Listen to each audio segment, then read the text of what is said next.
leaning about this. But if I don't see this book on your desk on Thursday, it's going to be 5 points off. I designed a whole lecture for this book, and there's like 5 people who have it. Hold your book up.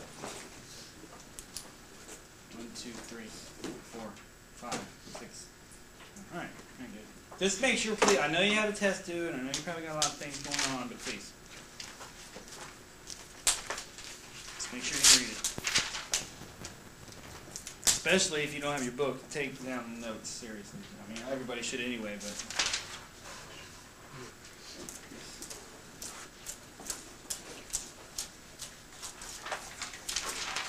One of the things we're going to do today, because I don't think professors do this enough, and it's probably why some people don't read the book, I'm going to go over the book in a fair amount of detail today. I'm going to show you some ways you can critically analyze something, and also determine what's going on from a sociological perspective in the book, as far as how what is Hochschild looking at, what methodologies is she using. So this will also be, we will be talking about the family and work world, so this will be very much an institutional section of the class. But we are certainly also going to look at how she collected her data. Are there any issues with it? Any tradition of doing this type of work?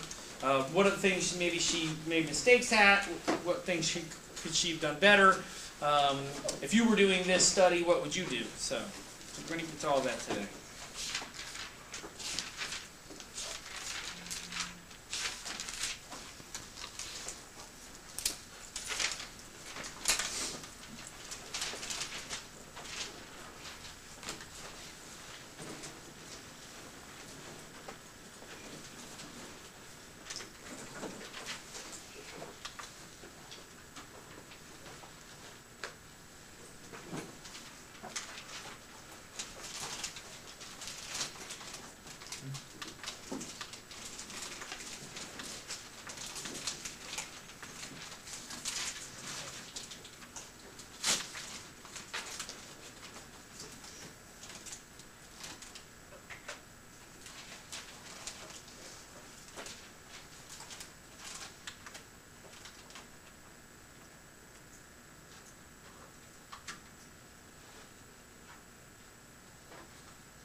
All right.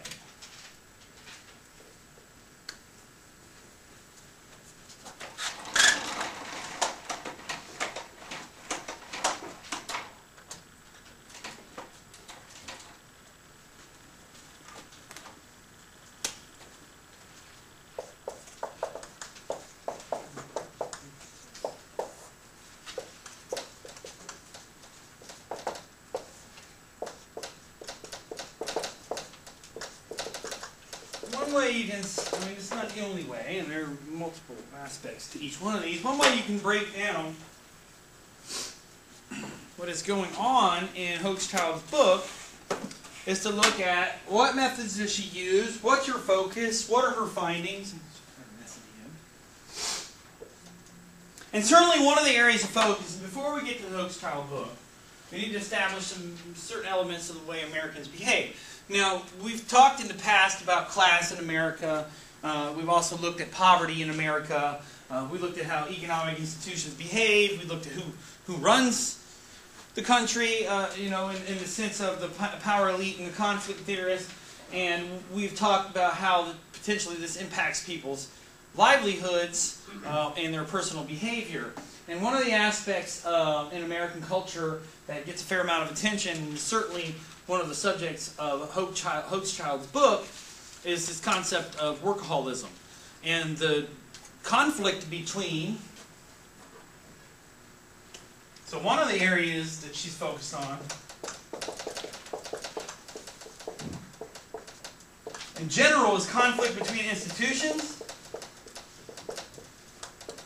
but more specifically, government, family, and economic institutions. Remember when I showed you that video on poverty and divorce, and we read those sections in the intersection reader where they were talking about children of divorce and grandchildren of divorce and some of the aspects that makes divorce better or worse. One of the aspects that makes divorce a lot worse and more damaging, just wait till I move out of the way. Okay, it's not absolutely crucial. One of the things that is damaging is neglect, when parents are not around. So those of you who read the book, what is the first chapter about? It's called The Waving Window. What the hell is that about?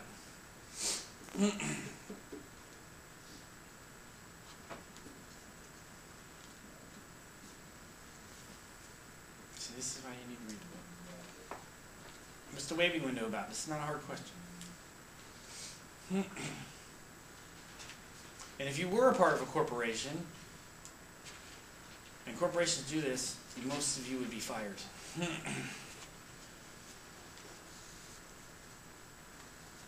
So this should be a learning lesson to read. So what was The Waving Window? Read it right now.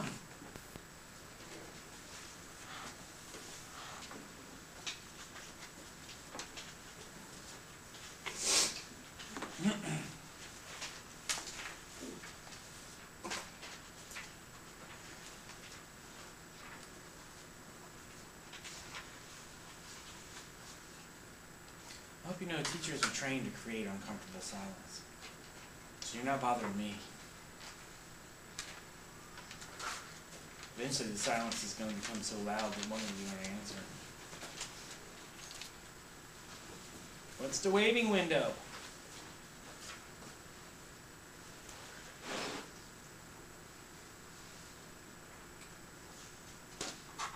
Maybe I'll send a copy of this video to your parents.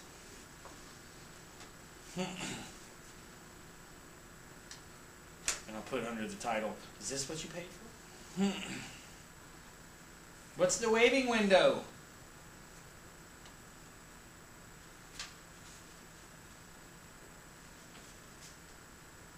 Yes, thank you.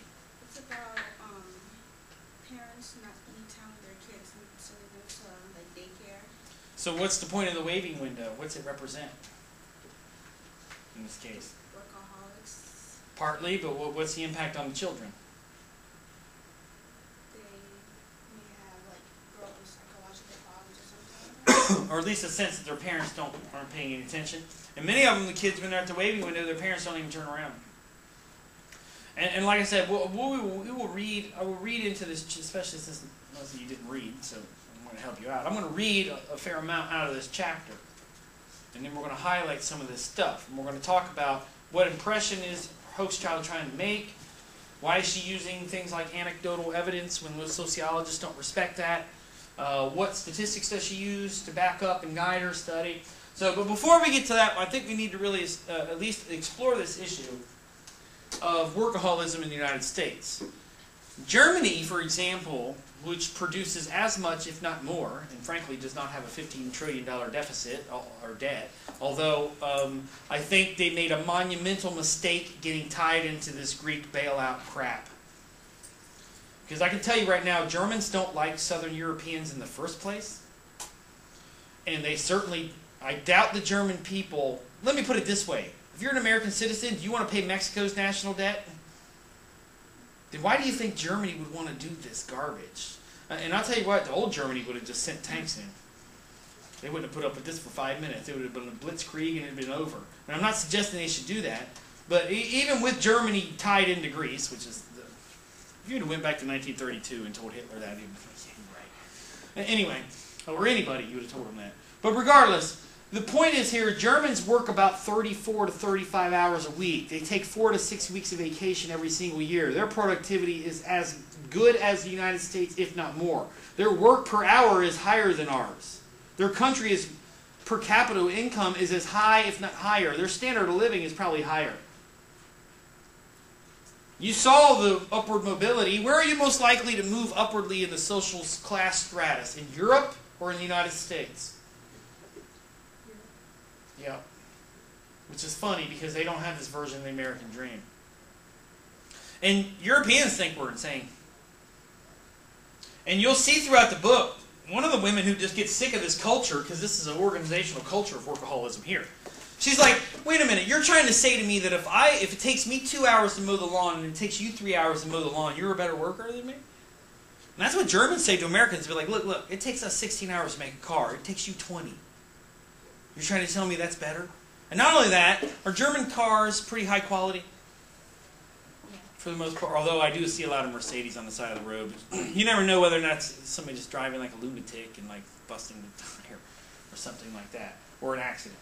Okay? But in general, BMW and Mercedes and Porsche and Volkswagen, did they go out of business and need a government bailout? Did GM and Chrysler basically go out of business? Yeah. I mean, Ford basically was almost out of business. This is not good.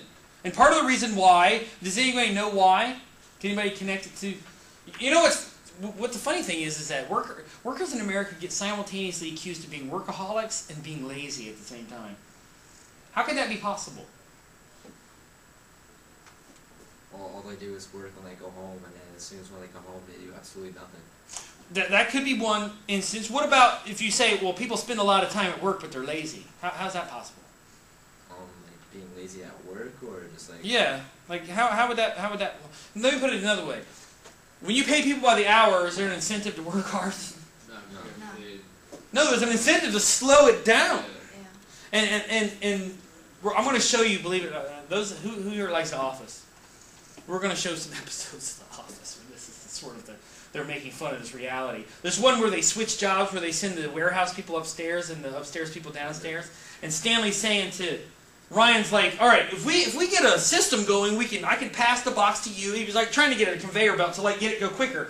And Stanley stops him, and he's an older salesman, and they present him as sort of lazy. He sleeps at his desk and he does crossword puzzles. And he goes, look, kid, this is a run out the clock situation.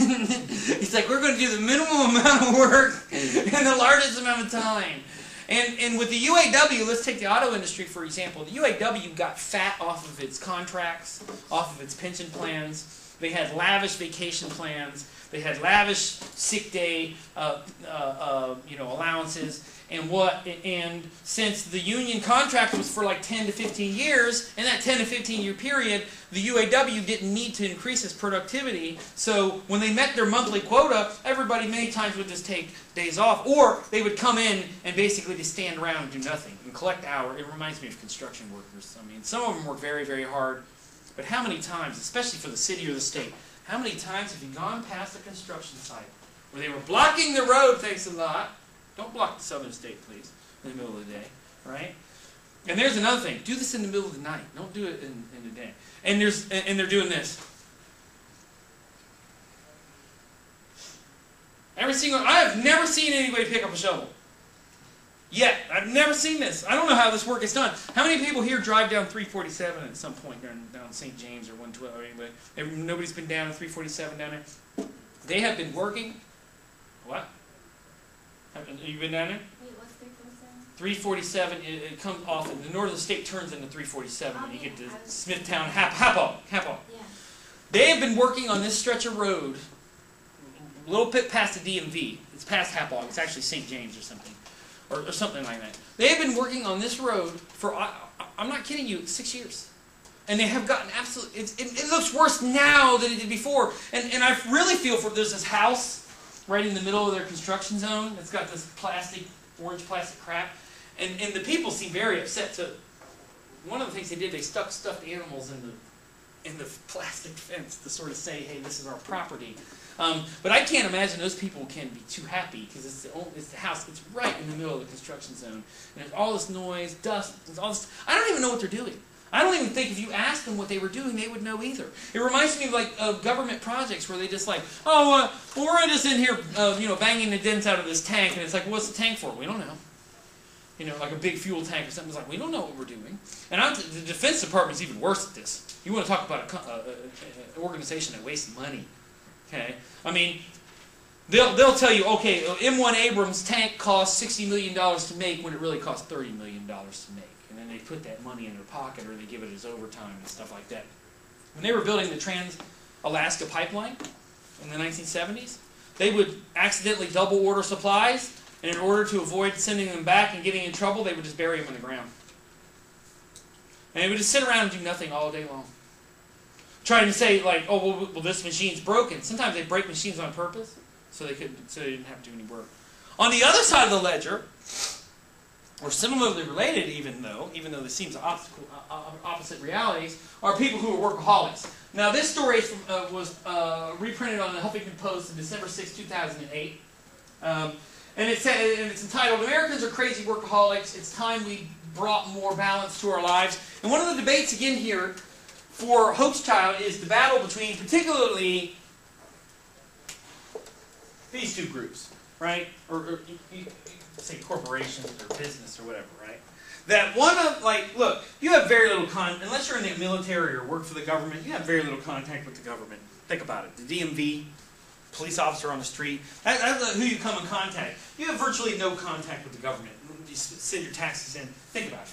Like, the two main areas, after you get out of school, the two main institutions that you have contact with are these. I mean, you can put the media in there too. Okay? All right? And one of the main things that people fight about in this world is time. And it's more than time. It's quality time. It's right. It's the energy to have time. So let me read this article, and then we will connect it to the book. And one of the main ideas of the book is that not only are people losing the battle between family and work, but one of the things Hochschild found out was that a lot of the workers that she interviewed and did survey data on at this company called Amerco, which I think is 3M, which is Minnesota Mining and Manufacturing, which, by the way, is bleeding red ink right now. One of the things she found was she came into this study with the assumption that people don't want to be at work. People would rather be at home. And companies are not allowing them to do that. They're forcing them. They're creating a situation where you have to stay at work, or you're not going to get promoted, or you have to stay at work, or you're not going to keep your job, or whatever. What she found out was actually that some people prefer to be at work. That's why they work 20 hours a day. Because at work there's structure. At work you get paid. At work when you do something right you get complimented. When you do something wrong it gets corrected. Okay? There's friends at work. Unlike family, if you have a 12 or 13-year-old daughter or son, people at work, if they say, "F you, Dad, I hate your guts," you can call a lawyer and get them in trouble. I mean, if your kids tell you off, who are you going to call? Ghostbusters? I don't think that's going to work. And on top of that, do you get paid for housework? Do you get... Surely, though, your family celebrates your motherhood and fatherhood, right? Surely your children appreciate what you do. Yeah, if that, right? Surely, though, you can tell whether or not you're a good parent or not, right? That's clear, right? So you don't know what's going to happen. Whereas if I build an airplane to Boeing and it falls apart, I know I did something wrong. Okay, and on top of it, at Boeing, in order to build a plane, what do you usually have before you start working? Money. Huh? Money. Well, that's part of it, but what do you need before you build something that's very complicated? Do you just do it? Yeah, you need blueprints, you need instructions. This stuff, here, put this rivet here. They train you. Do people train you to be parents? To raise kids? Does the hospital go, "Here's a book. Read this book"? And in the 60s, there was this guy named, not Mr. Spock, Dr. Spock, which is really strange. Because he actually got famous before, maybe that's why they picked him. He actually was famous as a pediatrician before, in a child care specialist. By the way, he was never married, never had any kids. And he was giving advice to millions of baby boomer parents. His name, he came into the public frame before Mr. Spock did. But anyway, he used to write these books that you should give your children everything and you shouldn't punish them. And all this, I mean, the most absurd garbage you would ever hear in your life. And the baby boomers, which are mostly your grandmothers, some of your parents, took this to heart and raised what are now your parents to some extent, and now people consider the baby boom generation to be one of the most spoiled, rotten generations that we've ever had. That they wanted more than they needed, and they ran the government into the ground, and they complained about everything. In the 1960s, they rejected mainstream society and harmed the future of the United States. Now, I don't know if I go that far. That's what critics say. But certainly there's this feeling that the main point here is it's unclear how to be a good parent. And it's unclear if something you do at age 10, maybe when they're 28, they're going to kill somebody over that. That you made a serious mistake with their emotional development or neglecting people and all this other stuff. And I think on top of that, most people don't have kids because they think it's going to be a horror show. And most people don't have kids because they want to raise decent, upstanding citizens. Most people have kids because people expect them to have kids, first of all.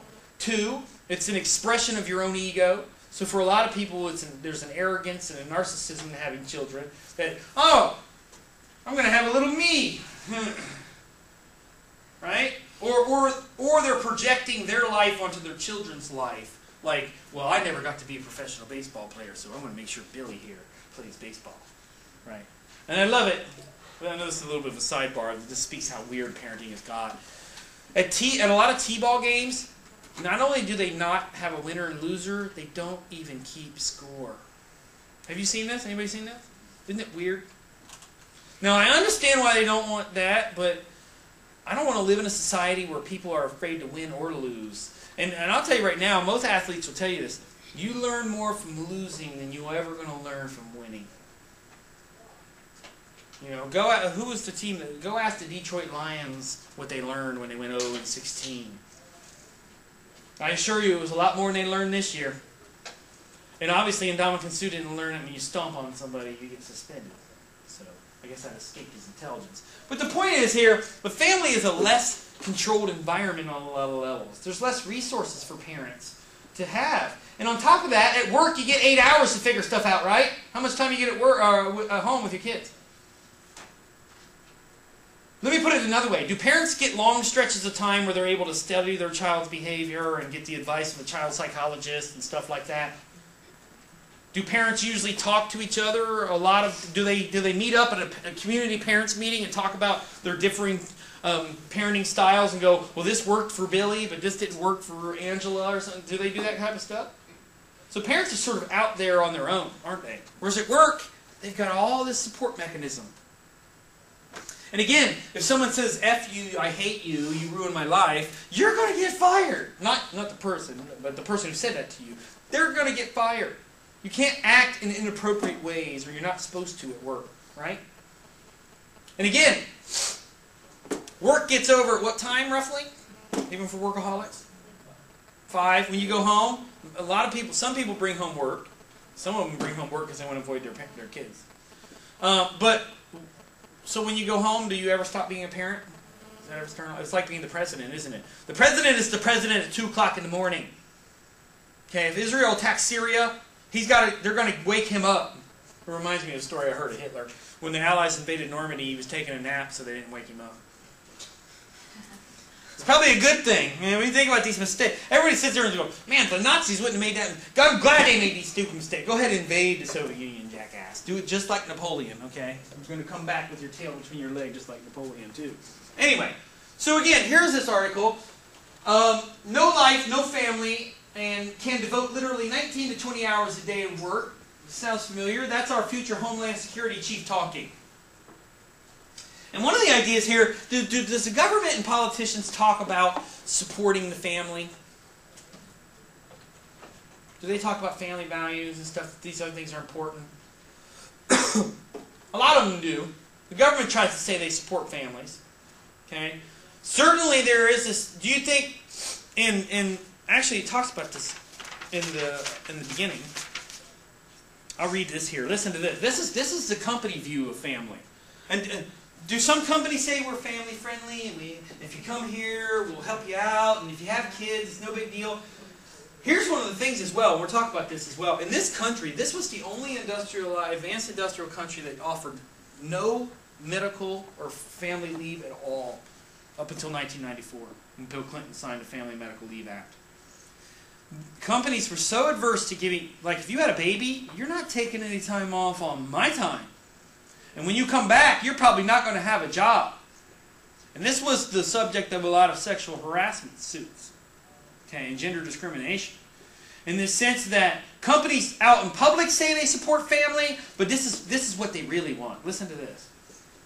With the advent of the new economy, that question is, if anything, more important now than when I wrote this book. Since 1997, a new term, zero drag, has begun quietly circulating in Silicon Valley, the heartland of the computer revolution in America. Originally, it meant the frictionless movement of a physical object like a skate or bicycle. Then it was applied to employees who, regardless of financial incentives, easily gave up one job for another, moving and do all kinds of things.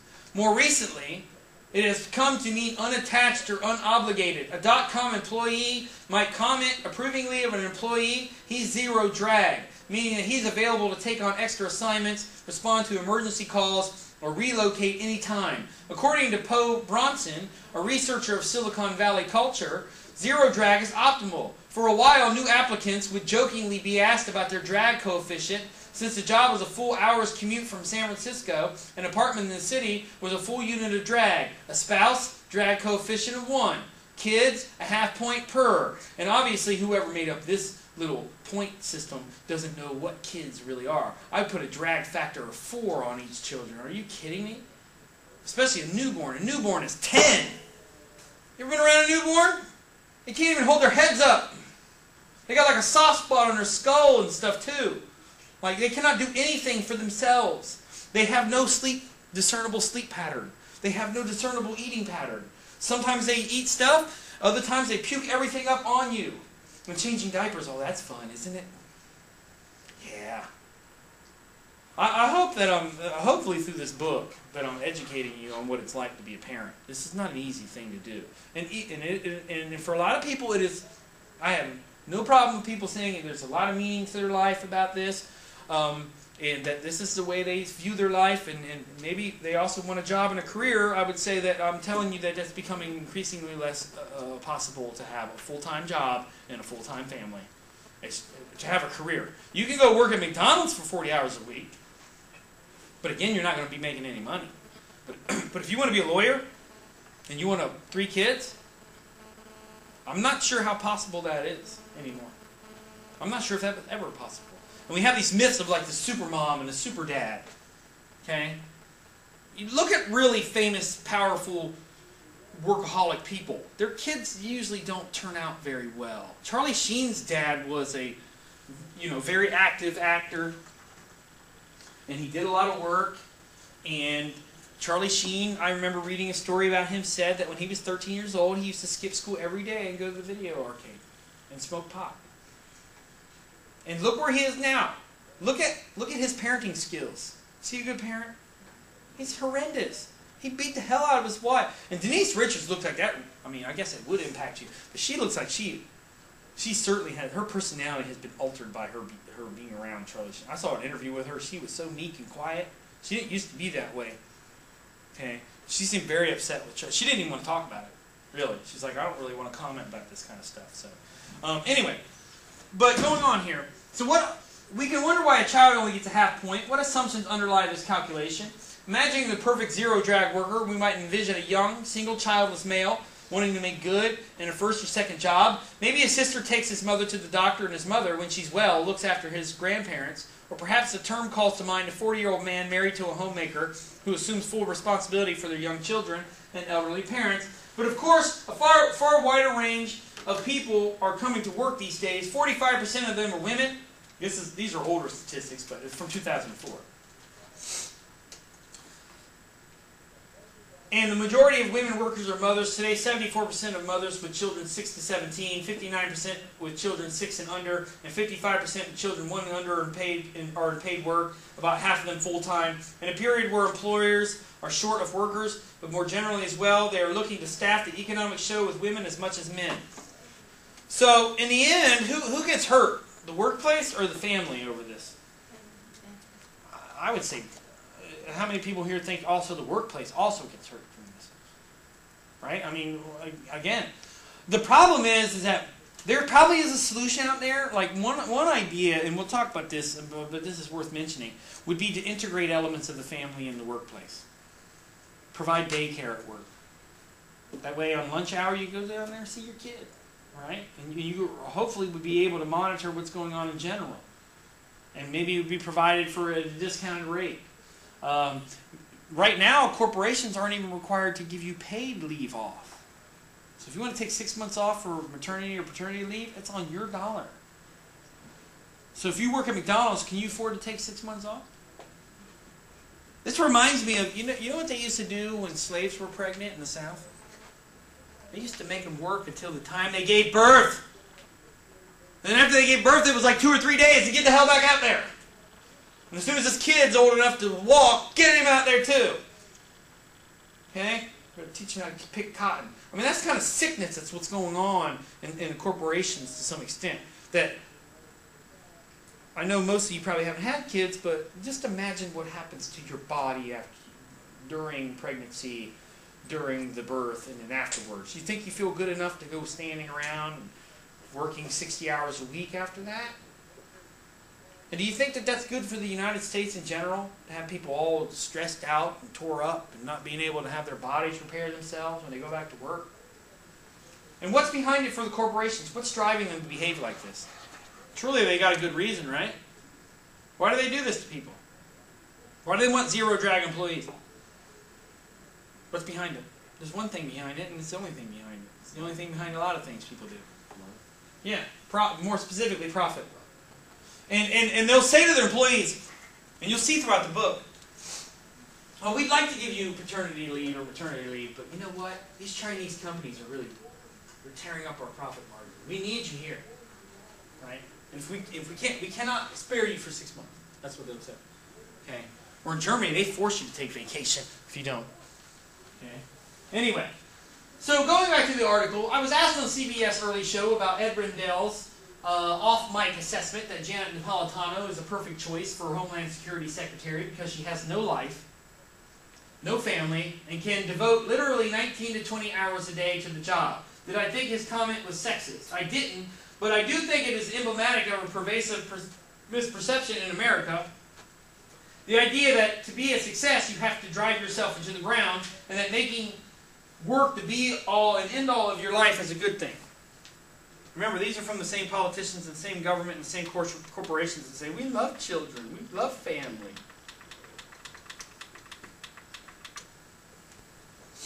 I've touched on this before. The prevailing culture tells us that nothing succeeds like excess. It's supposed to be success. That working 80 hours a week is better than working 70, that being plugged in 24/7 is expected, and that sleeping less and multitasking more are an express elevator to the top. Somebody give me an argument that working more hours is not good, and that ruining your sleep schedule is bad for business. Because after a while, you just don't care. Plus, now you're at work tired. Yeah, so you don't want to. Yeah, you're burning people. Do you want somebody who's building a bridge to be so tired that they don't screw in a bolt? Or a pilot. Pilots have fallen asleep at their job. Remember the one incident where the pilot, they lied too. They said they weren't. That both of them fell asleep because they'd been working crazy hours, and they went past the airport. The tower was like, flight whatever, blah, blah, blah. Where are you at? Hello? Hello? And they tried to say they were like doing something or texting or something stupid, even worse, right? Do you want somebody who's driving the LIR train you're on to fall asleep at the switch? Do you want a police officer so stressed out that he doesn't notice the guy carrying the bomb in his backpack? Because that's what's at stake here. Okay? And one of the things that somebody did a study that was discussed on Bloomberg that said within 5 years of people being hired as stockbrokers, they're already having negative health consequences from their job, from working too hard, from bad sleep patterns, bad food. And let me put it this way. Do we need more health expenses in this country because people are stressed out? In the end, let's say, for example, look, if you work at IBM or something, they give you a health care plan, right? But they're working you so hard they're making you sick. So what are they doing to their own profits? They're damaging their own profits. So part of this is, and part of it is like a subculture. That once you're inside the business and everybody starts talking like this. Well, I only got 3 hours of sleep last night. Well, that ain't nothing. I only got an hour and a half. I worked 90 hours. It becomes like a contest, like in the street gang, where I shot 4 people. I'm like, really? I shot 12 people. Like seriously, it becomes like a sick contest, right? Where like to be the winner is to be dead, basically, right? Or to be a murderer or something. Like this is not good. That if you allow this stuff to go on. So anyway, back to the article. Rendell's peon, I guess, whatever. To workaholism, I would use a better word there, epitomizes this wrong-headed approach to achievement. Indeed, the truth is the exact opposite. This shows you that corporations don't really care about science. It turns out people are not only happier, they are much more productive if they are able to get away from work and renew their passion for focus. Germans are very scientific people. That was part of the issue with the Nazis. They didn't see humans, they saw them as objects. That's one of the downfalls. The good side of being scientific is that when scientific data suggests something, do you ignore it? If you're scientific, right? And Germans have said, look, here's the evidence. Every single study ever done shows that well-rested, happy workers who have time to spend with their family and eat a decent meal are, so much more productive. I don't know the exact rate, but I would guess they're at least twice as productive. And if someone's twice as productive, how many hours do they need to work? Half as much. That's why Germans work 35 hours and Americans work 60 and 70. And they still don't get the road fixed in 347. And bridges fall down. And this is a French company, but it might apply. Airbus just got one of these big jumbo jets. The wing is falling off. The wing was cracking off of the thing.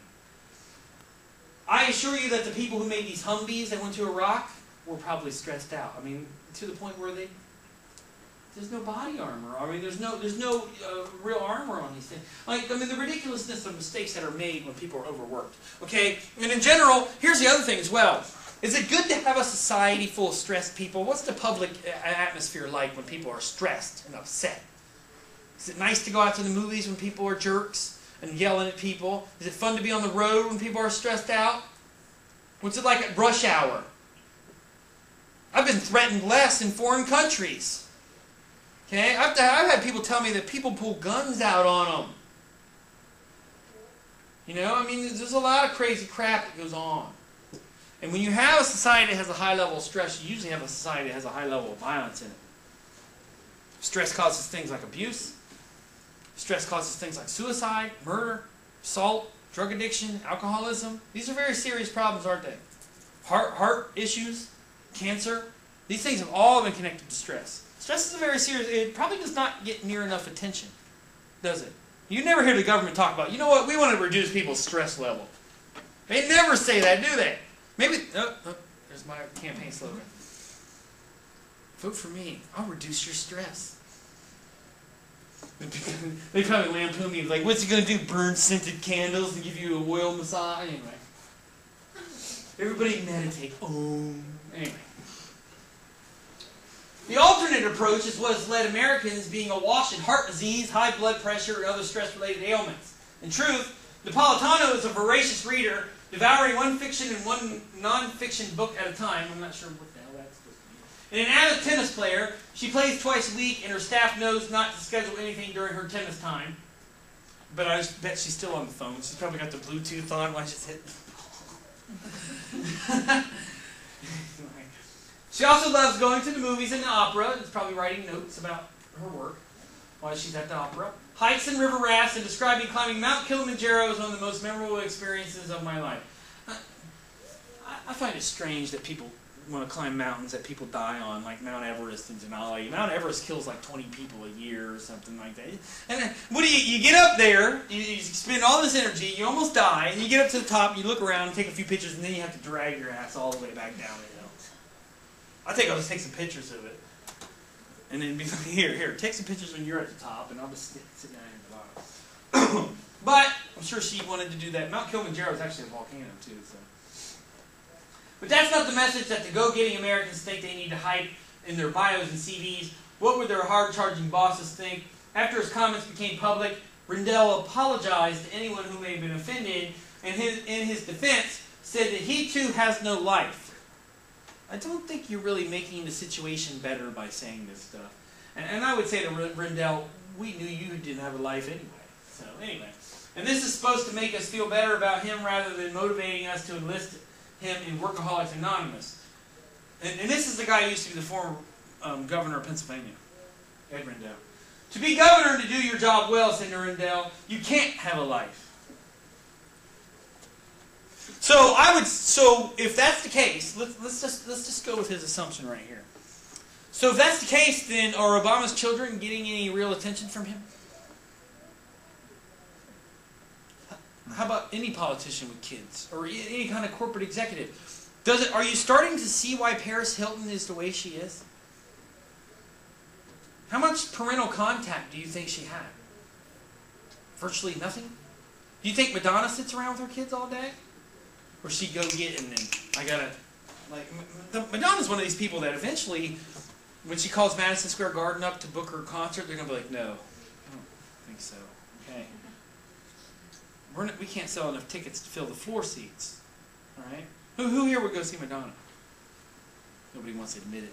Some of you would. Take that, Madonna. Anyway, but again, or Brad and Angelina. Think they took their kids to the Oscars? Right? And not only that, and I'm picking on celebrities, but again, you know, I mean, I really want to get crazy, we can talk about Charlie Sheen. But look at corporate executives. Or, let's get away from the upper class side. How about lower class people? Why do they usually have to work a lot? Right, they have low wages. So again, so this isn't just one class element, right? How about middle class people? What are they trying to do? Even though they get paid a higher wage. Why do you think they feel obligated to work more hours? Yeah, you want to be promoted. You want it at the very minimum. Even not just promotion. What else? What do you want to keep? That's right. There is no family. You can forget it. And I'm telling you, how corporations play this game. The implicit contract is, hey, you want a family? You want a home? You want a boat? You want a car? You do what I say. And don't argue with me, and don't challenge my ideas. And if you do, there's the door.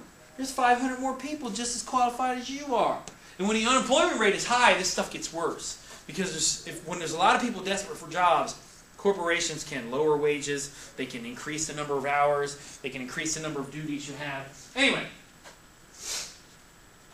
And so the author of the article goes on to say, I beg to differ. To be governor and do your job well, you have to bring more balance to your life, learn to unplug and recharge. Judgment and wisdom are more than ever what is needed in our leaders, and round-the-clock stress and exhaustion is conducive to neither. Maybe this explains why Congress never gets anything done. They're too stressed to do anything worth it. I want to see some of the comments, if there are any comments down here.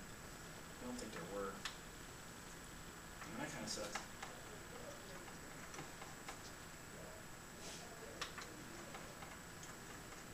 Here's part of it. I guess these are some comments.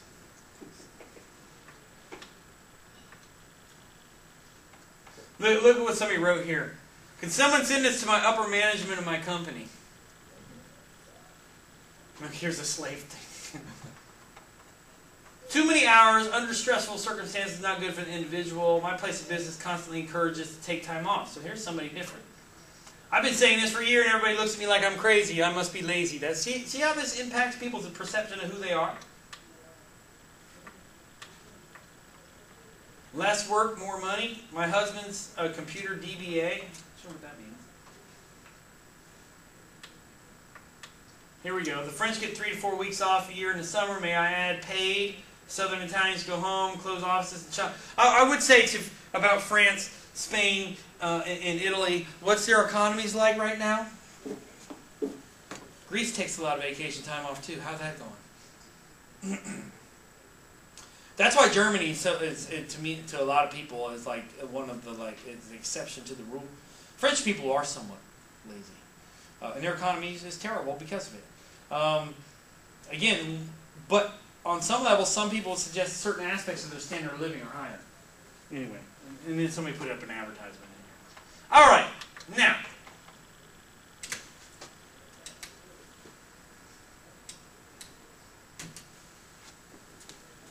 Alright, so let's go to the book. As soon as this thing will turn. I love this. When I want it to turn on, it never turns. There we go. Okay. Alright, so this is what we're going to talk about here. So, some of the methods that she uses here. First of all, she used historical data. You heard in that little thing I was reading that she was using data from the past and also more current data as well. She did observation of the workplace. She didn't do participant observation, which means that what would have been, like she went in and interviewed people and she told them who she was and what she was doing. How would that be different than participant observation? How would participant observation be? Participant observation is not supposed to know that they're being observed. Or at the very minimum, a small amount of people know. Maybe the boss knows it because they're. But what would she have done Who? to get inside the business, Arlie? She would have probably got my tire. Yeah, she would try to apply for a job, right? And this is something that in a book called Nickel and Dime by Barbara Ehrenreich. She did that. She didn't tell Walmart what she was doing. She went to work for Walmart. She went to work for a local restaurant and all these other places. And she wanted to see if she could live on the salary that she was given. Can you guess what she found out? Yeah. You know, one of the funniest episodes in the book, she was talking about how Walmart drug tested her. She said, and this is a 50-some-year-old woman, she said she just smoked pot the week before. And she was pretty sure that she went and got one of these things to cover it up with, like that Ryan Brown was probably using. And she was convinced that she would test positive, and then they hired her, and they didn't mention one thing about the drug test, good or bad. And she probably came up positive. But I would say to Walmart, first of all, why are you drug testing? You probably need to be on drugs just to work at that place, or alcohol at the very minimum. I mean, my God, you need a psychotherapist after you work at that place. And I would say to them, you keep drug testing and you will not get any more employees. Who do you think comes to Walmart? Ex-cons, people with high school dropouts, you know, maybe part-time kids that are 19 and 20. Do you think some kid is going to stop doing something they enjoy, you know, like smoking pot, just because to make $8 at Walmart? And I would tell you right now, do you think McDonald's, Wendy's, Burger King, Domino's, and Pizza Hut drug test? Why do you think they don't? Because there'd be nobody left standing. I mean, let's face it here. Okay. Anyway, but in Nickel and Dime, she did that. So that's a little bit different of a study. On top of that, she used survey data as well. She also used anecdotal data, which is not really data, but stories. These are stories used as examples, narratives, people's individual stories. Although if you accumulate those things work. Anyway, we'll get to the findings as we go along. But again, so a couple of the things that she was focused on, again, was this battle between family and work. This battle between family and work. And also the elements of why some people decided that work was better than home, and home was more like work. She also looked at, because this was right after the Family Medical Leave Act was passed, how are corporations adjusting to the Family Medical Leave Act? Are they integrating it into their corporate culture? Are they properly informing their employees? Are their employees taking the benefits, and why or why not? And then on top of that, she also wanted to look at gender discrimination in the workplace. Was it occurring? What was it like? What was its form? What was its impacts?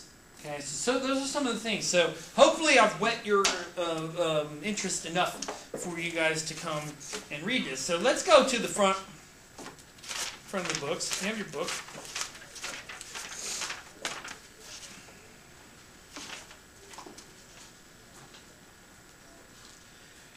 And this sort of backs up, this is on the introduction on page 21, XX1, or XXI. But anyway, this speaks to one of the questions that I was asking you, but it does so in a more pointed manner about the change in not only work, but of institutions over time, as well as the workplace. It says here, between 1969 and 1996, the increase in mothers leaving home to work combined with a shift towards single-parent families has led to an average decrease of 22 hours a week of parental time available to spend with children. Does anything speak louder than that about what's going on in America over the past 40 years? And all of your childhood have been impacted by this. Either you were the exception to the rule when your parents actually spent a lot of time with you because maybe your father or mother made enough money to where one of the parents could stay home, or maybe you had another extended family member, or you were the victim of this reduction in time. I find this interesting that this somewhat contradicts the findings of the intersection reader. Remember that? Remember the finding of the intersection reader was that people are spending more time with their children at the expense of friends. That's not what this says. I would also say that there also is a potential issue with, okay, fine, people may be spending daily more time with their children, but maybe they're doing it less on the weekend, or maybe they're spending more time on the weekends and less on the weekdays. But on top of that, is that really quality time, or does dad just sit down and watch a kid's show with his son and not say a word? Because that's not really parenting. What passes for parenting nowadays just makes, if it wasn't so sick, it'd make me laugh. Parents don't, or at least not the impression I don't get from the data you see, parents don't sit their kids down and have conversations with them about war, about 9/11, about the government. I mean, look, when a kid is 12 and 13, you can sit them down and talk to them about sex, drugs, alcohol. I mean, those are some of the things that do get talked about more often. But rarely do parents sit down and talk to their kids about, well, this is why the government's corrupt. I guess people don't want to discuss those things. Maybe even parents don't understand these things as well. Or they don't even sit their kids down and go, this is why daddy has to go to work. Right? They don't even take, I'll tell you right now, to show you this, I never knew anything about my mom's job. My mom's job. She never told me what she did during the day, who she talked to, did she talk on the phone, did she file paperwork. Partly, probably she was ashamed of what she did. I don't know. She was supposedly some kind of secretary. Okay. But she never sat me down once and said, okay, this is what you need to do to make sure you don't have to work a job like me. And again, maybe she didn't know. Right? And a lot of the times, I don't know, I can only speak from my experience and from the data I've seen, parents, when they're around their kids, don't even talk. Or it's more about, you're not hanging around with Billy anymore, are you? Or, did you do your homework? Or, clean up the damn room. Or, why are you always fighting with your sister? And that's fine, that's part of parenting too, but part of parenting is educating children about the world around them. And being honest about it. So, I don't see anything wrong if you're a parent of discussing the presidential election with a 13-year-old. Why might that be a good idea as far as like creating better citizens later? Why do you think it's good to talk about politics with 12-year-olds who can't vote? Because it's gonna like ingrain in their head that they're gonna have to do it eventually. And if dad and at 10, 11, and 12, kids still trust you as a parent. They still want to hear what you have to say until you start making mistakes. And this is one of the reasons why at 13 and 14 they turn their backs on parents and stick their middle finger up and say, Dad, you destroyed my world. Part of it is the hormones in their brain are going berserk.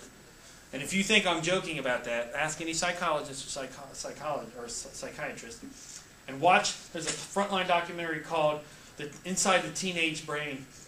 It's an absolutely brilliant documentary. Okay, there's some things that are wrong with it, but it's still. But again, Dad's talking about it, it must be important. Maybe even go, here, read this book, or something like that. But most parents leave that up to schools. Do schools do a good job of initiating citizenship? Do they teach you how to register to vote and how to all this sort of stuff? Most schools don't. When I was in kindergarten, believe it or not, we had a mock election. It was 1980, and we had a mock election between Jimmy Carter and Ronald Reagan, and Jimmy Carter won the election in our class. I thought it was funny. So, but even history, social science classes. But again, why do you think it'd have more of an impact if it's coming from parents than from some stranger in a high school classroom? One clearly is the relationship. But what's the difference between a parent talking to his one child and a teacher talking to 30 students? What seems more personal and intimate to you? Clearly, right? And it tends to make an impact. Again, okay? And I'm not saying parents are doing a complete terrible job. I'm saying that, unfortunately, that parents who do want to do these types of things have very limited resources. Their time is stolen from them. They have limited amounts of money and energy. The government doesn't do anything to help parents. You saw with that marriage counseling class, don't give me that. Give me a daycare program. But I'll tell you right now, look, the government can't run their budget. I wouldn't trust them with my kids. I mean, molestation is off the charts, and child abuse off the charts in this country. I mean, really, it's a shame. And it is a combination of a few things. One, it's the increase in strangers watching children. It's the decrease in parents' time with children, and it's the lack of government support. on a lot of levels. And the fact is, if you commit a crime against a child, you might get out in 3 years. You rob a bank, you may never get out. You think that's right? I mean, that's what goes on in this country. Child molesters get out of jail. Some of them don't even get convicted. And even though they got that law where they have to tell you where they live and all this other stuff, look, some people would be in favor of executing child molesters. Like this Jerry Sandusky guy. Do you think the victims want anything less than to see this guy hang? The one good thing is that when he goes to jail, he won't need to be executed, will he? They send him to a maximum security prison with real criminals. What's going to happen to Jerry Sandusky? They killed him the first day. Yeah, it's just what they did to Jeffrey Dahmer. There was a priest who was arrested, and they threw him actually in the same jail as like one of the people he molested, and the guards basically just opened the door and said, have at it, man. Have at it. So, you can see why Jerry Sandusky pled innocent. He's lucky people in State College don't come after him, right? But look at what happened there. Let's take the Jerry Sandusky case. He had been accused of doing this stuff since 1994, and maybe even earlier. He ran a charity to lure children in that were of lower economic backgrounds so he could threaten them and things like that and offer them stuff. One child reported that Jerry Sandusky raped him over 100 different occasions. Okay. On top of that, what's his name? McCreary came in and witnessed one of these acts taking place. Did he stop it? No. He went and told Joe Paterno the next day. He didn't call the police. He called his dad, and his dad said, tell Paterno. He meets with Paterno the next day. Did Paterno fire this guy? No. They went and told the State College police. Did they do anything about it? No. I mean, my God. That's the state, that's the college, that is families, that is individuals doing absolutely nothing. While children were not only just being abused, but being raped. Inside Penn State. Okay? I'll tell you right now, I don't think that bodes well for Penn State's enrollment. Anyway, but continue with these statistics. Between 89 and 96, middle-class married couples increased their work hours outside the home from 3,550 per year, which is about 9 hours a day, every single day, including Christmas, to 3,685. How many days are in a year? Except for on leap years, which is 365. That's 10 hours a day. Every day. Every Sunday. Every Christmas. Every Easter. So if they did take Christmas and Easter off, that meant that their average hours working were more near 11, weren't they? That's crazy. How many waking hours do most people have during the day? What, 17 or 18? 2/3 to 3/4 of people's days are spent at work. And also on top of that, do most Americans commute? You think commuting times have gone up or down? Like, meaning taking longer? Yeah, take longer. Yeah, there's more cars on the road, there's more traffic, people live farther away from their homes. That's starting to reverse a little bit with the recession. People are starting to live close, especially gas prices. But, like, for example, does anybody know the story of Levittown? Why is Levittown so important? It gets presented as like this example. What was it the first example of that spelled the downfall of living in the same neighborhood you work in? What? Was it the first suburb? Right. And I believe, isn't it in Nassau County? So it was pretty far out. And at that time in the 50s in Nassau County, there was nothing out here. There was cows and soybean and, like, seriously. Like, parts of Suffolk are still like this. You'll find huge expanses of grassland and farm and stuff. If you go out to the Pine Barrens, nothing out there. That's why it's 5 degrees colder than everywhere else. Anyway, but still. So all these things, work has gone up. Commuting has gone up. It probably takes longer to go to the store now. Things are more crowded. Daycare is more expensive, right? Not only do I need to drive home, I got to drive home and pick up my kid and then drive to the store and then drive back, right? So it becomes a nightmare. Most of these hours were added by wives.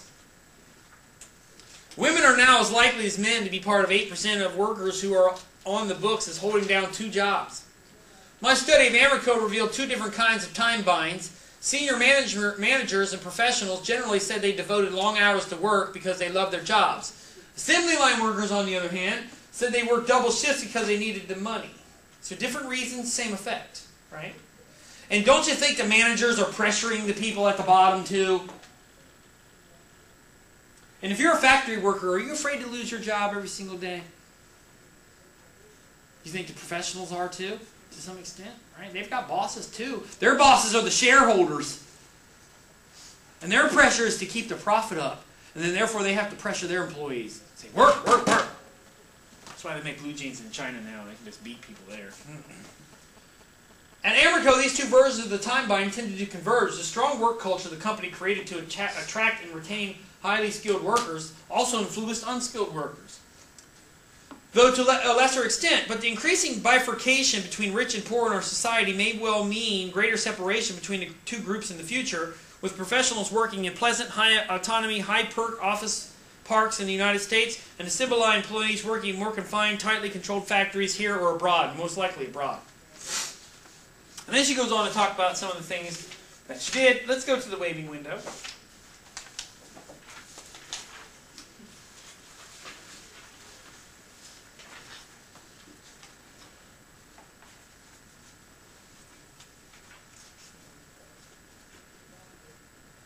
Trying to find a good quote here. Here's an example of some of the things she did. I think this is important for the methodology. Listen to what she did here. So this is on page 8 at the bottom. She said, I interviewed, actually I'll start with the first full paragraph. The receptionist at company headquarters issued me a magnetized badge, a bit like one of those magic rings that children once found in cereal boxes and probably choked on if they didn't find it, right? I always like to swallow whistles and metal and things when I'm eating cereal. Anyway, which opened company doors everywhere day and night, so she could move wherever she wanted to. So she was almost like an employee. Over the course of 3 summers between 1990 and 93, I badged in and badged out behind employees I was following around, so she did this for 3 years. I also checked in regularly with Amy Truitt, the official in charge of the Work-Life Balance Program in Amerco's Human Resources Division, which handled all matters having to do with personnel. A lively, dark-haired, plain-spoken woman with a laconic sense of humor, Amy Truitt was much beloved by those with whom she worked. Dressed in cheerful primary colors, she needs to stop this. It's not a novel. Quit describing people like this. I understand why she's doing it, but come on. She walked Amerco's corridors in deliberate strides. I bet an editor said that. It was like, describe them. Like, who cares what they're wearing? Anyway, it was Amy's job to make balance more than just a corporate buzzword. Perhaps to signal this goal, a psychologist hired in 1991 to help set up work-life balance policies and hung on the wall of her office next to Amy's series of photos of her daughter eating a drippy tomato, holding aloft a large fish, and making mud pies, each a still-life reminder that children are not icons to be safely worshipped from afar, but messy, lovable, real people. And they're even messier when they're younger. I interviewed top and middle managers. That's why I like 10-year-olds. You can bargain with them. You can help them understand politics. I love that. I'll have a conversation with a 10-year-old any day of the week, especially when you're not their parent. They're curious about what you do. Like a 10-year-old would be probably interested in what I do, and would be more interested to ask me questions. Like some people, that drives them crazy. Like in 4-year-olds, 3 to 4-year-olds have one question, and it's one letter really. Why? Yep. All day long, not all night. Why? Why does the TV have a knob on it? How come the door is shaped like a rectangle and not a triangle? I mean, it goes on and on. Why is the grass green? How come the dog licks itself? And like, stuff you can't answer. Right? I remember, to show you how weird this gets, I remember as a kid, I used to think, when I was very young, bald people would always have hats on. And I remember asking my mom out loud in public next to people who were bald wearing hats, going, why does wearing hats make you bald? Like, I thought the equation was you wear a hat and it like suffocates your hair and it dies. Like it's a, and you get, like, I remember very vividly like the guys looking around going, like getting nervous because there's some kid that's like knocked their hat off. But I mean I didn't, but I technically revealed what they were doing. So anyway. I interviewed top and middle managers, clerks, and factory workers, 130 people in all. You want to mark this page down because I'm probably going to ask you about what she did. Most were part of 2-job couples, some were single parents, and a few were single without children. Sometimes we met in their offices or in the plant break rooms, sometimes in their homes, often in both places, early mornings and evenings, weekends and holidays. I sat down on the lawn by the edge of a series of parking lots that circle company headquarters, watching people walk to and from their vans, cars, and pickup trucks to see when they came to work and when they left. So she's going to their houses, she's looking at their daily routines. It's pretty thorough. I talked with psychologists in and outside the company. Child care workers hired by Amerco. So they did have child care workers near there at least. Homemakers married to Amerco employees and company consultants, along with the Spotted Deer Child Care Center. That's the waving window. I visited local YWCA after-school programs, as well as a parent research center. So there was at least a nominal place where parents could go to get resources and advice. And they did have several psychologists. I would say that if a business has like a team of psychologists in it, that's probably not a place where you want to work.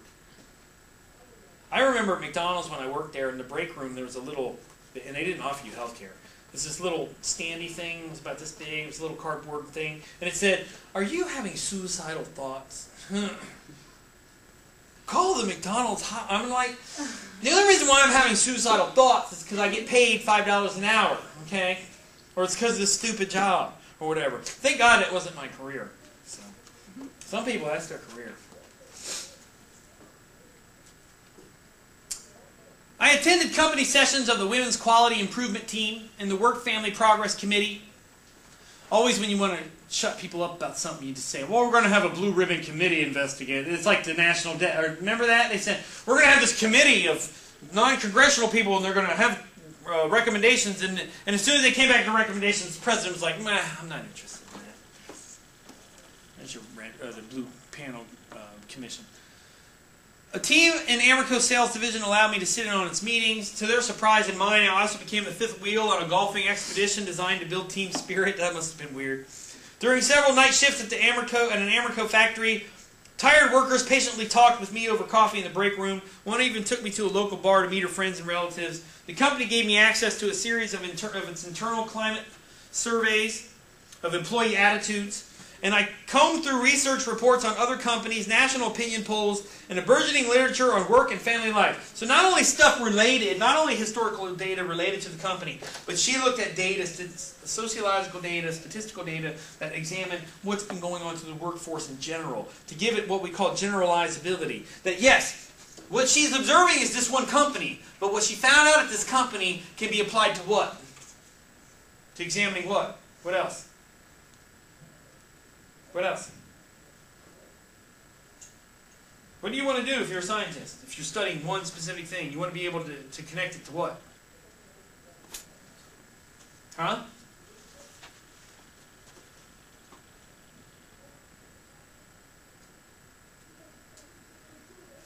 How they act, or what they do. But what about outside the company? Let me put it another way. When Charles Darwin came up with the theory of evolution, he used animals on the Galapagos Islands. That is the only animals that he meant through evolution. So he generalized it to all animals. So what she's saying is, all right, I found this at this company. Probably going to find this at other companies too, right? That this is a way to understand corporations, not just Amerco. That's what we mean by generalizability. I take a specific set of survey data or something from one company and I say, you know what? I bet most companies do this way.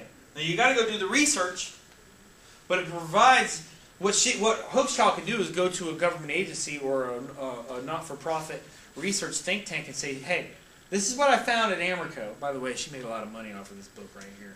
I've actually met her. She was at the Eastern Sociological Society. She was selling the book. And she can go and say, look, I found all this at Amerco. I want to do a much larger study. I want to study all 500 Fortune 500 companies. I want to send surveys out. I want to go and observe. I want to send a team of sociologists out. And that's how you do research. That's one of the ways you do research.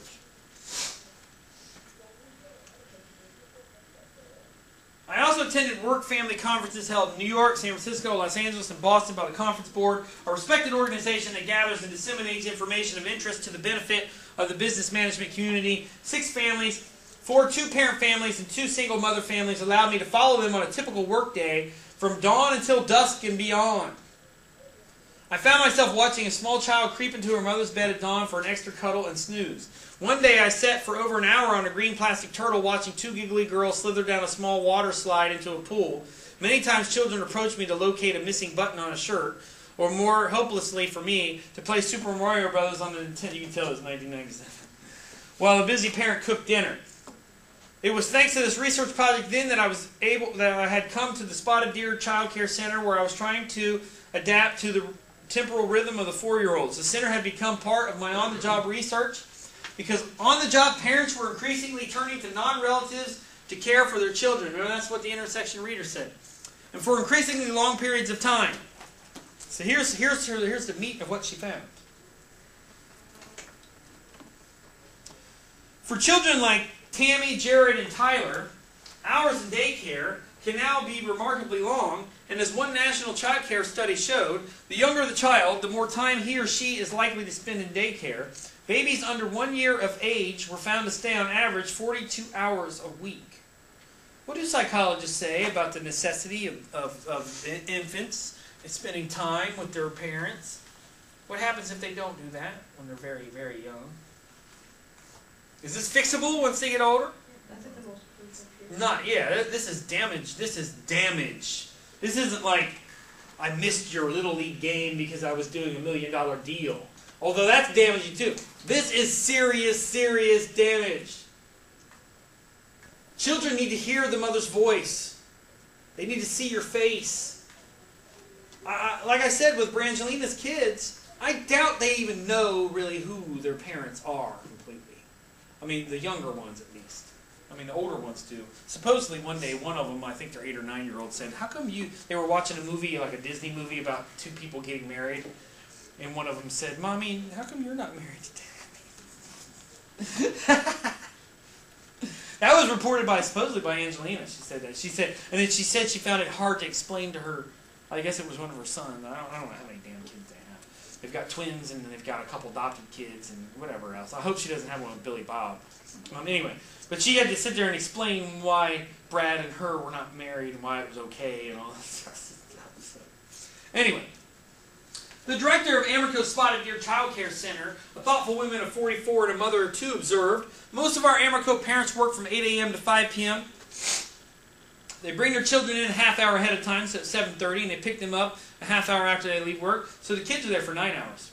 It's longer if they have a late meeting or try to fit in errands or exercise. It's 9 or 10 hour day for most children. And from just the preliminary stuff we've talked about from workaholism, what do you think the percentage of children who get picked up later than they probably expect to be picked up? At least maybe 50, 60, maybe even higher, right? Percent of kids. Okay. When I asked her what kind of day at the center she thought would most benefit a child, she replied that on average, most 3 and 4-year-olds should have an active morning, lunch, a nap, and go. I always hated this as a kid. I didn't feel like sleeping. And go have after their nap, ideally 6 or 7 hours. Though she, like her colleagues at the Spotted Deer Child Care Center, felt that most children did well under her care, 9 hours, she remained convinced, was generally too long. This is a daycare, employee. He's been doing this for a long time.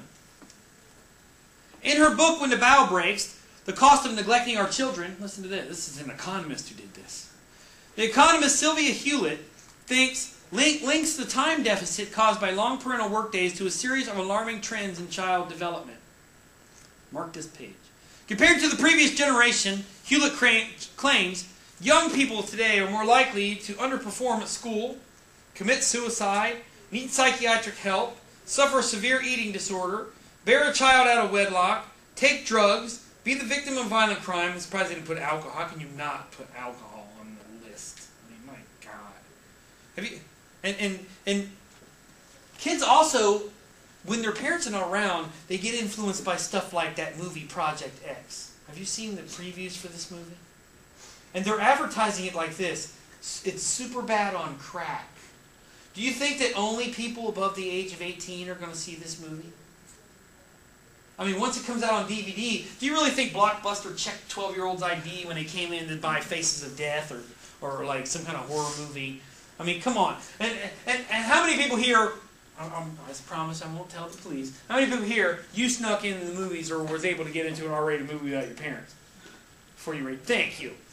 And studies have shown that exposure to R-rated films has a serious impact on young people's trajectory about using drugs. And most importantly, the ones that are most likely to watch a movie when they're 12 and eventually start behaving in a delinquent manner are kids who don't have direct attention or focus from their parents. So this becomes a very, very serious issue. Okay? And kids get this attitude that childhood is about the carnivalesque, that childhood is like one big spring break, and that the more intense crap you do, the better. I mean, not everybody, but still, this is certainly one element here.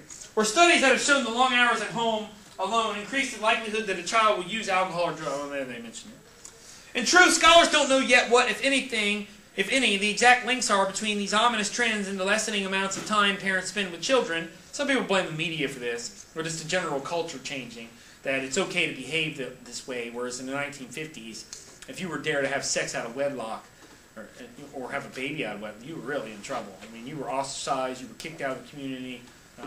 That's what started the counterculture. People got tired of, don't tell me I'm this just because I did this one thing.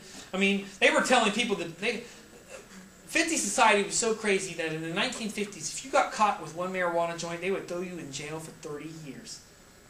Seriously. If you had long hair, they would try to run you out of town. If you dared to say anything about Karl Marx or communism, then people thought you were some kind of a traitor. But we didn't dwell on sledgehammer problems like child heroin use or suicide to realize, we didn't need to, realize that for children like those at Spotted Deer Child Care Center, time is a problem.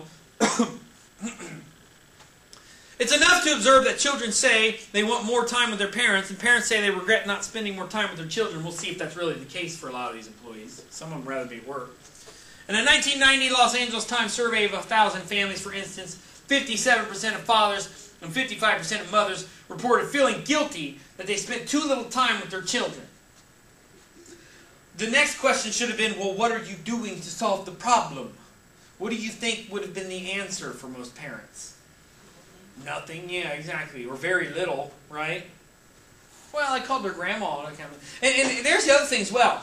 One of the things that's happened because of Levittown and also not only just the suburbanization of society, which removes people from their extended family, but like where my family's from in West Virginia, people live in what's called hollers, which are like these little alcoves with roads down into them. Every person in my extended family lived in the holler. Meaning that if somebody needed to go to town to get something, that a babysitter would have been rattled, that 5 or 6 people could have babysit. Right? Now, my family's kind of weird, so it would probably have been safer to be with a daycare official than some of the people that were in my family. You would not believe, my family in West Virginia, there's some really odd things. Like, it appears, and I probably shouldn't tell people this, but it appears that my father's mother and father were third cousins and didn't know it. Because in West Virginia, think how many available single people do you think of childbearing age there are in a town of 800 people? Right? And if you have a different last name you don't know, and they don't do this, I'm pretty sure that was one of the reasons why they used to do blood tests before marriages. Not just to test for disease, but to test to see if you are two related or closely related. Anyway. But again, it'd probably been better if I had been sent to daycare. So sometimes there's good things in daycare. At the Spotted Deer Daycare Child Care Center, the group of young breakfasters gradually expands, early arrivals watching the entertainment provided by yet more newcomers. One of the things here, you remember, what was the one girl they brought in, those of you who read, or if you didn't, they brought a young girl in and she was crying, and her mother, in order to get her to stop crying and to come to daycare, gave her what kind of food to eat for breakfast. Huh? Did you give her like sugar cereal? Yeah, it was, I think he was eating actually a popsicle or a fudgesicle or like something like that, like an ice cream treat on a stick. For breakfast? You know? I mean, and that's what goes on. If you don't have time to get your kid properly ready and have them eat a decent breakfast, they're going to develop very bad habits. And let me ask you something. Do you think kids, once they get out of their house and go to college, to eat better foods or worse foods? Probably. I mean, some people, it reminds me of Putty from Seinfeld. I don't understand why you can't have dip for dinner. I don't understand stuff like that. Anyway, but I mean, for some kids, a bag of Doritos is breakfast. not a small bag, a whole bag. Or a cold pizza that had been, maybe not cold, maybe it was just sitting out on the counter for 8 hours, right? Or whatever. You know, here's some pork rinds. This is a good lunch. Anyway, I don't know many people eat pork rinds. It's probably not a good move. Anyway, Sally enters sucking her thumb. Billy's mother carries him in even though he's already 5. Is that normal to carry a 5-year-old in? Well, some 5-year-olds, maybe. Particularly if they have learning disabilities. Jonathan Mothers forgets to wave. That's real good. Oh, he won't remember that, right? And soon after, Jonathan kicks the breakfast table from below, causing milk to spill and children to yell. You think that's unconnected? If it's unconnected, why'd she put it in there? Remember, she was witnessing this. She was sitting right there while this was going on. Marie ushers him away to dictate a note to his mother explaining that it hurts his feelings when she doesn't wave. Casey still stands at the front of the door holding her fudge bar. That's what it was, fudge bar. Like a flag, the emblem of a truce and a battle over time. Every now and then, she licks one of his drippy... And you've ever seen a kid eat a fudge bar. It's a frightening reality. I mean, they really should be standing over a tarp. It's all down their hands. It's all down their mouth. It sometimes goes all the way down their elbow. I mean, and they smear it all over their face. It's sometimes in their eyelids and stuff like that. So. Every now and then, she licks one of the drippy sides while Diane, uncertain about what to do, looks on disapprovingly. The cereal eaters watch from their table, fascinated and envious. So there's the other element. They're eating cereal. She's eating a fudge bar.